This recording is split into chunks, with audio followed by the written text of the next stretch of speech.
Hello, I'm Linda Tafts for Pacific.ca. It is said that political protests against globalization, corporate power, and the inequalities of capitalism are increasing all the time. However, Alfredo Saad-Philo, Department Head of the Development Studies at the University of London in England, says that what we have is a situation of malfunction, and there is not the political will to replace capitalism. In his recent talk in Vancouver, he says he wants to see people claim the right to a different future. He says it's inconceivable that people will accept all the inequalities, the difficulties, the crisis, and the waste that we have today. He also says that there is more than enough to satisfy everyone's needs globally. Today, there is no need or reason why people starve in different parts of the world. Let us listen to his explanation for this crisis and hear what he says can be done.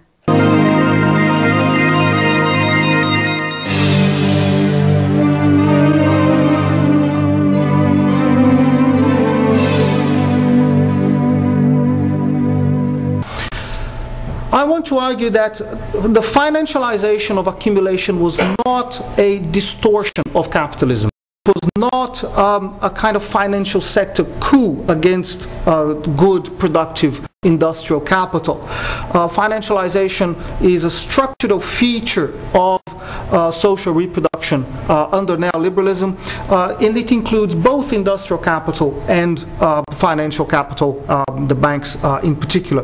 We all know that industrial companies, non-financial firms, make a lot of money in their own financial division or their own banks, for example, particularly the big automobile manufacturers. That goes across the board. So there is no, in practice, there is no neat division between banks or bad banks and good, industrial firms.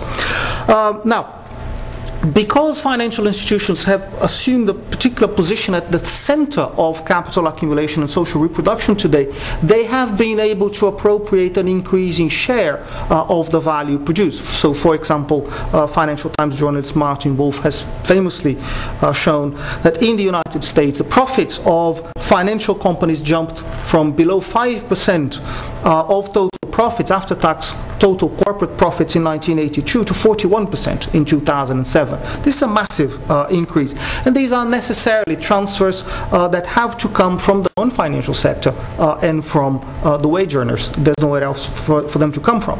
And these flows have increased enormously, contributed enormously to the polarization of incomes under neoliberalism. We'll come back to this later on. Now, this is a very strong process. We all feel this process of financialization of accumulation going on all the time, but it is limited. It's a process that is limited at 4 levels. First level is that the pursuit of financial gain by companies or by banks will crowd out production, and it will undermine the sources of aggregate profit. So this is a global limitation to financialization.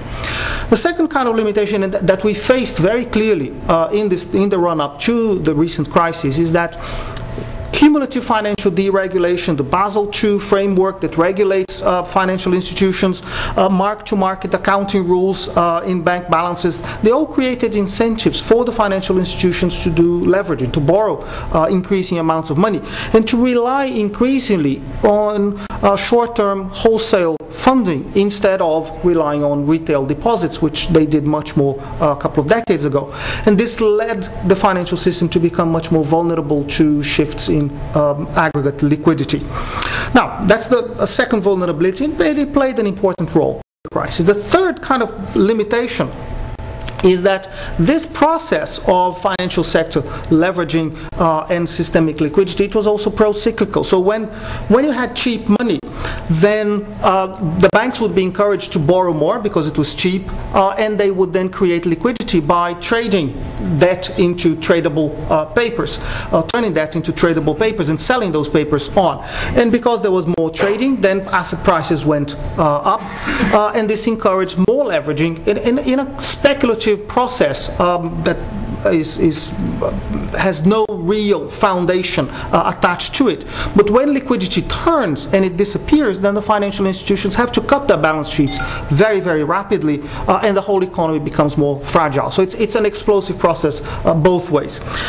Now, the fourth kind of vulnerability that we've got here is that there was an expectation that securitization, bundling paper and selling paper on, would distribute risks to those who are in a position to hold risks and then increase the resilience of capital accumulation. This is how it was sold until about 3 years ago, this idea of securitization.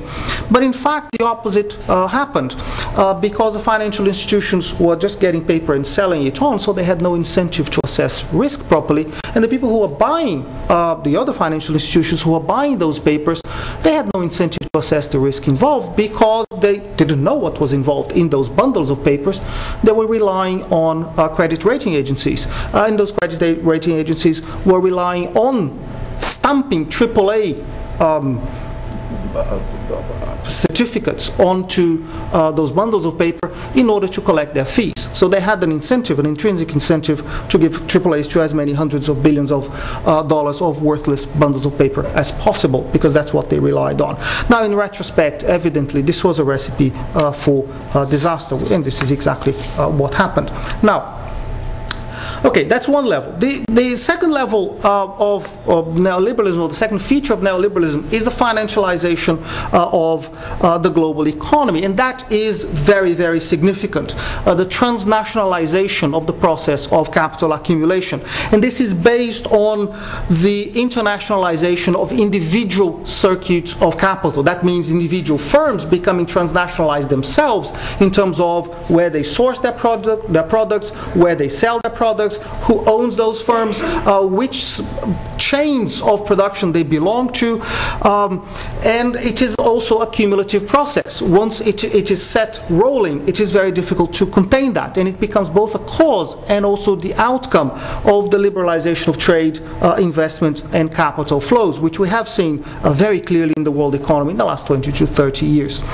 Now, internationalization has recomposed what existed before as kind of national systems of production, systems of provision, has recomposed those systems of production at a higher level of productivity at an individual, at the level of individual firms, and reshaped the countrywide integration, or the integration of individual countries into the world economy.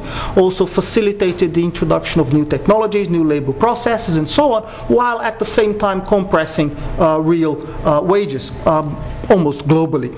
And this has led to also a much tighter integration of elites between different countries, across different countries, while working classes were also reconstituted, recomposed at a global level.